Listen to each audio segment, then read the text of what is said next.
Olavo, na palestra o senhor falou aí um pouquinho do Império Americano e do Império Soviético. E o Império Islâmico, como que ele entra nessa equação? Sim, ele é um projeto já muito antigo, tá certo? Ele surge imediatamente junto com o Islã. O Islã já surge como um projeto de expansão imperial desde o primeiro dia. E não é inexato dizer que ele se inspirou no exemplo de outros impérios anteriores. Então, você vê que esta tendência à formação de império, ela é mundial, ela não é só ocidental. Quer dizer, a minha análise neste livro, ela se limitou à evolução da ideia de império no Ocidente. Mas não foi só aqui, a gente poderia escrever uma coisa idêntica sobre o mundo islâmico.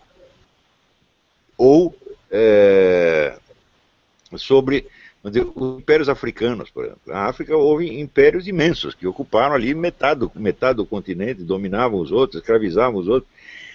É uma história que sobraram poucos documentos e que hoje que está sendo escavada, graças sobretudo a este maravilhoso historiador Bernard Lugan. A mesma coisa se observa ali na China, no Japão. Então, eu acho que histórias similares da ideia de império tinham que ser feitas para outras regiões do mundo também. Eu não tendo material, não tendo documentação suficiente, eu limitei o meu projeto à história do império no Ocidente. Mas a questão do Império Islâmico, você vê que a expansão islâmica foi a mais rápida da história. Quer dizer, no curso de 70 anos, eles tinham ocupado uma região imensa. Quer dizer, era um grupo de meia dúzia de malucos, entendeu? Que no começo são expulsos até da sua própria cidade, não tem lugar nem dentro dela, e que depois volta com uma força avassaladora e vai de conquista em conquista, inspirado pelo mandamento corânico de dominar, de subjugar tudo ao Império Islâmico. Mas o Império Islâmico não é uma invenção de agora, o Império Islâmico é um mandamento corânico. Quer dizer, expandir o Islã por todos os meios possíveis e imagináveis é obrigação estrita do muçulmano. Se ele vai fazer isso por meios pacíficos ou por meios violentos, isso é uma questão que pode ser discutida em cada caso concreto. Mas a expansão é obrigatória. Note bem que a expansão do cristianismo também é obrigatória, porque Cristo diz aos apóstolos, ide e fazei prosélitos por toda parte. Mas não é uma proposta estatal. Ele não diz, nós vamos criar um governo. Não. Existe uma diferença fundamental entre o Evangelho e o Islã, no sentido de que o Islã é um Estado desde o início. É uma proposta de Estado. Se você vê toda a legislação dos países islâmicos, ela já está contida no Corão. Está ali explicada as normas do comércio, do casamento, da moradia, etc., a ocupação desse território, tudo. Você tem um código civil completo, tá certo? E no cristianismo você não tem nada disso, você tem apenas a mensagem de salvação das almas individuais, pouco importando qual o estado no qual você está vivendo. Você vê que durante os primeiros 300 anos da vida do cristianismo, os cristãos sobreviveram num meio que não era o deles. Eles não tinham um território deles. Eles estavam vivendo no meio dos cristãos, no meio do pessoal que continuava cultuando a religião antiga. E, aliás, como bem assinala o Friedrich Heer, nesse mesmo livro que eu citei, o problema da perseguição antirreligiosa foi até menos grave do que o problema do convívio direto. Perseguição houve de vez em quando, ela não foi contínua. Tinha um surto de perseguição, depois parava, depois tinha outro, parava.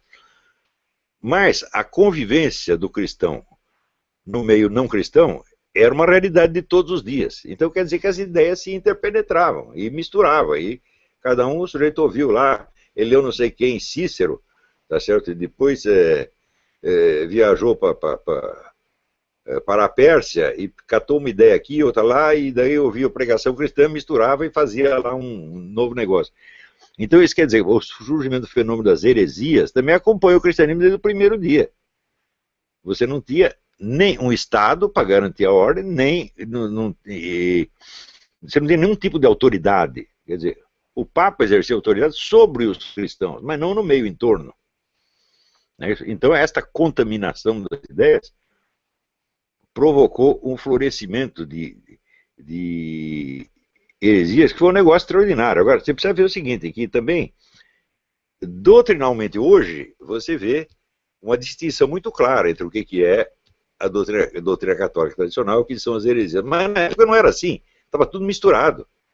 Você tem santos da igreja importantes que disseminaram ideias heréticas, porque eles achavam que aquilo era o certo. Tá certo? E o trabalho de destrinchar uma coisa do outra foi uma coisa terrível. Muitas vezes o nego, para combater uma heresia, usava outras ideias que também eram heréticas que ele não sabia, tá entendendo? Então, esta confusão foi a vida do cristão durante 3 ou 4 séculos. Ao longo de todo esse tempo não houve nem meia tentativa de criar um Estado cristão. Você vê como a ideia de Estado era totalmente alheia à perspectiva cristã. Não é isso?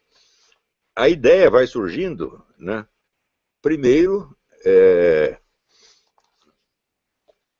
quando o Império assume o cristianismo como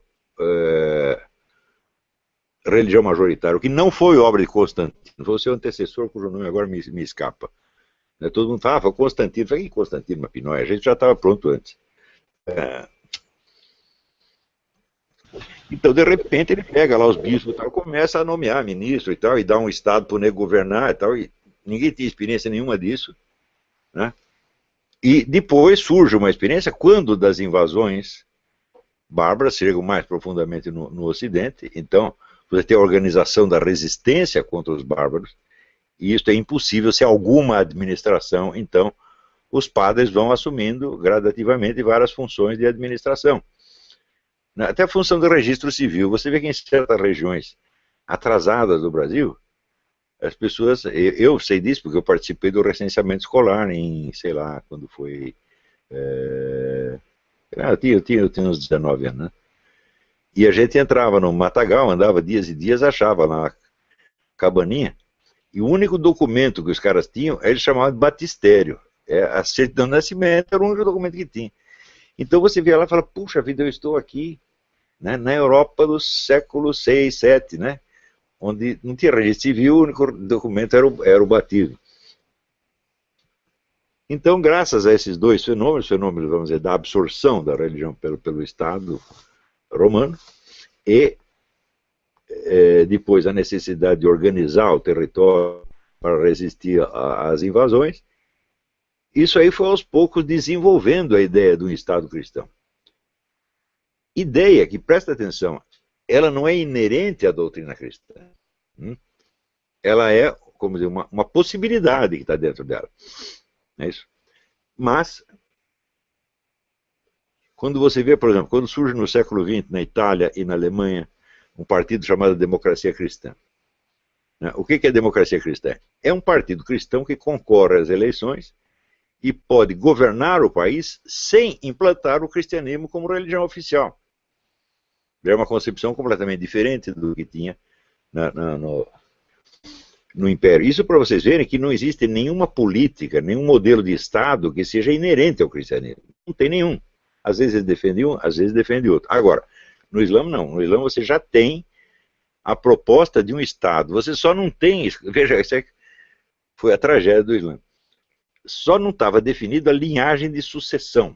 Quem vai governar esta porcaria?